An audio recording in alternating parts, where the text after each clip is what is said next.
क्योंकि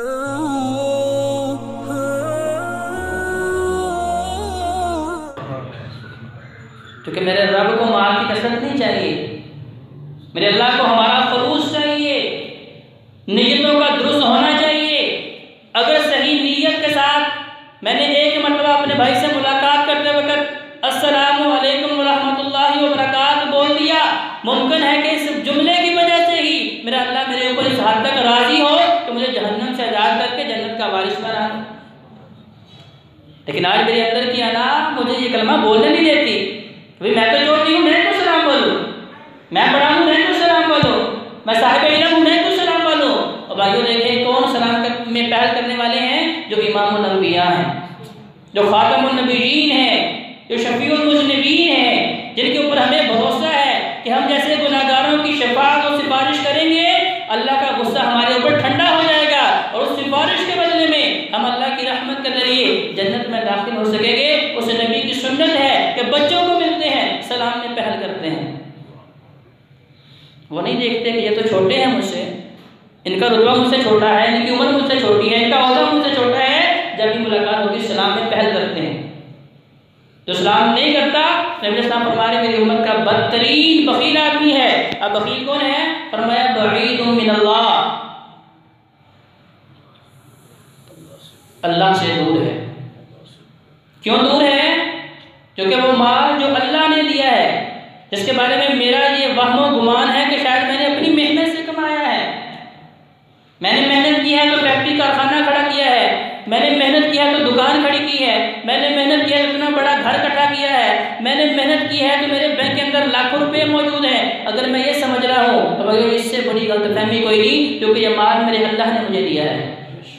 अगर वो माल अल्लाह की राह में मैं नहीं दे रहा तो नबी सलाम का फरमान पल्ले बांध लीजिए, फरमाया बईदुम मिनल्लाह, अल्लाह से दूर, बईदुम मिनन्नास, लोगों से भी दूर। क्योंकि मुश्किल पड़ने में अपने भाइयों के काम नहीं आता। तो ऐसे इंसान से कौन मोहब्बत करेगा? ऐसे इंसान से कौन ताल्लुक़ रखना पसंद करेगा? बईदुम मिनन्नास, फरमाया बईदुम मिनल जन्नह, और जन्नत से भी बड़ा दूर, करीबुम मिनन नार, जहन्नम के बहुत करीब होगा, जहन्नम के करीब होगा। कौन? बखील आदमी। और नबी करीम सल्लल्लाहु अलैहि वसल्लम फरमा रहे हैं कि बदतरीन बखील वो है जो अपने मुसलमान भाई से मुलाकात के वक्त में सलाम नहीं करता।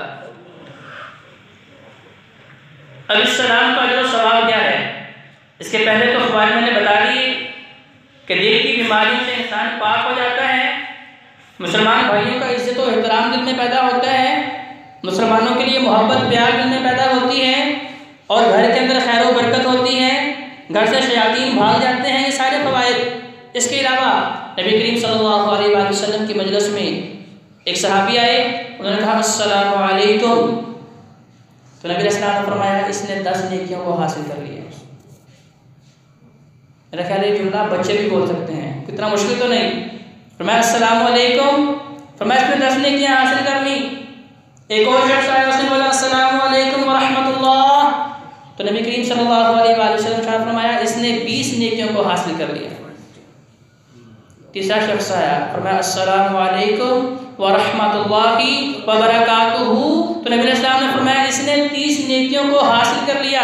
और नबी सल्लल्लाहु अलैहि वसल्लम फरमा रहे हैं ये सलाम तोहफा है, तो जब तुम्हारा मुसलमान भाई तुम्हें तोहफा दे तुम उसे बेहतरीन तोहफा करके लौटाओ। अगर उसने सिर्फ अस्सलामु अलैकुम बोला है, आप जवाब में वालेकुम अस्सलाम व रहमतुल्लाह भी बोलें। अगर उसने व रहमतुल्लाह तक बोला है, आप बरकातुहू तक बोलें कि आप तोहफा लौटाने में उससे आगे जाएं, ताकि आप दोनों के दिलों के अंदर जो है मोहब्बत प्यार और एहसान कुर्बानी का जज्बा पैदा हो।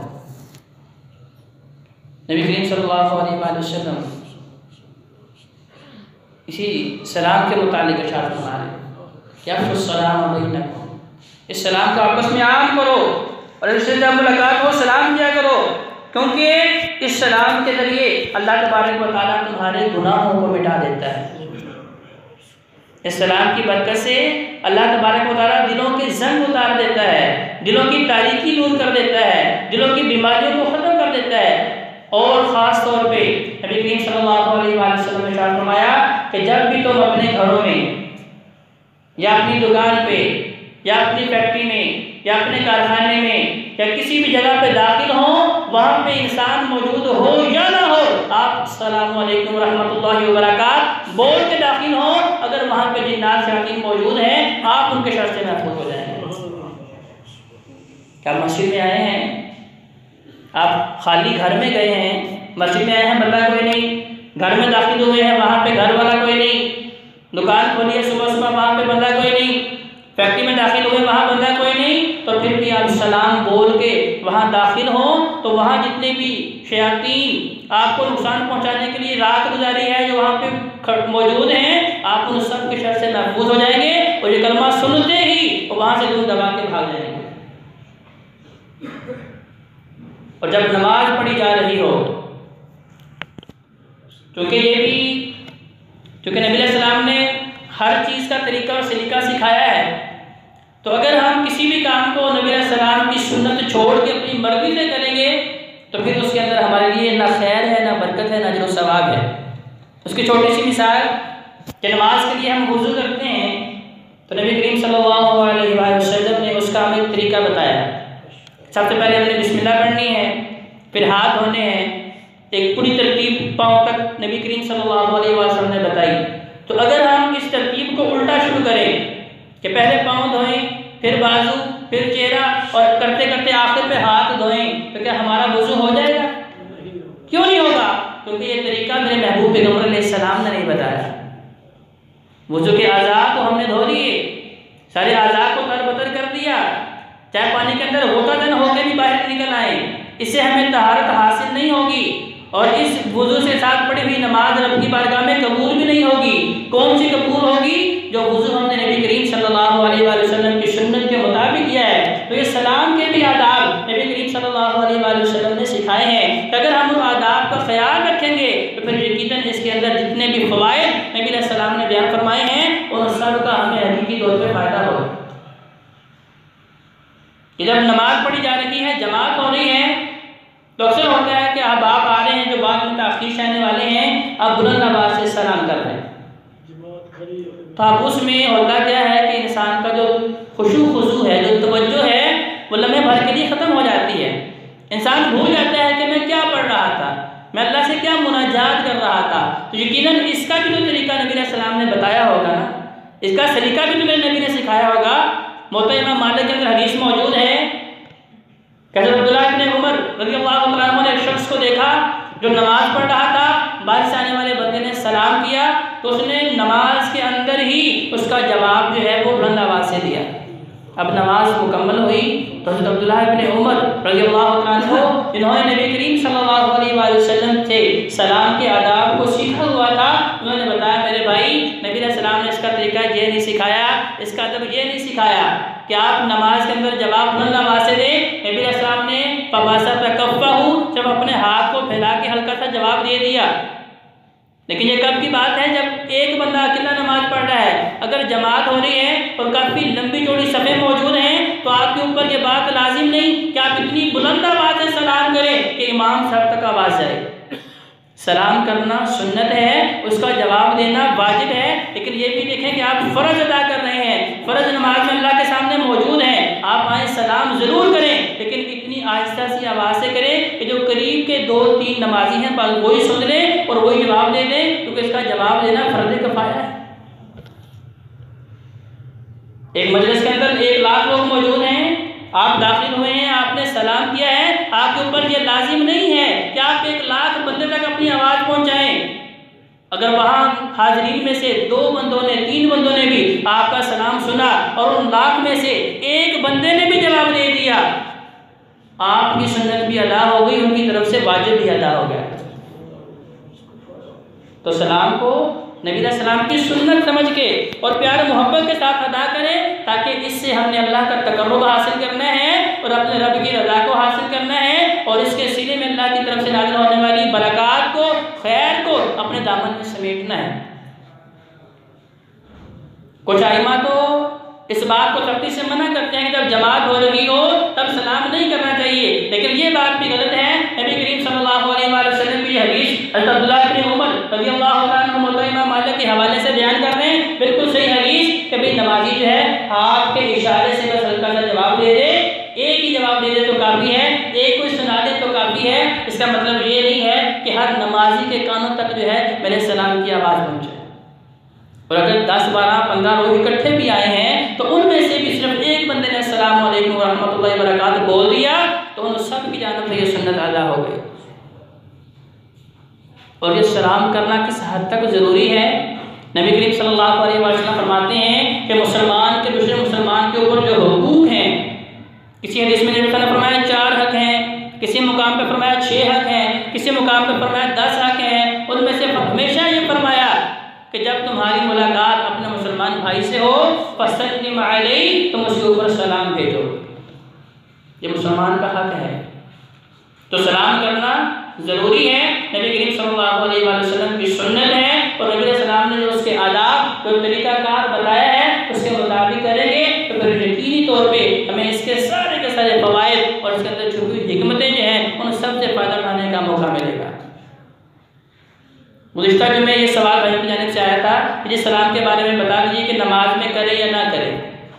इसी तरह दूसरा सवाल आया था कि जी तकदीर, जब अल्लाह रब्बुल इज़्ज़त ने हर चीज़ लिख दी है कि ये इंसान नेक है तो अब उसने जन्नत में जाना है।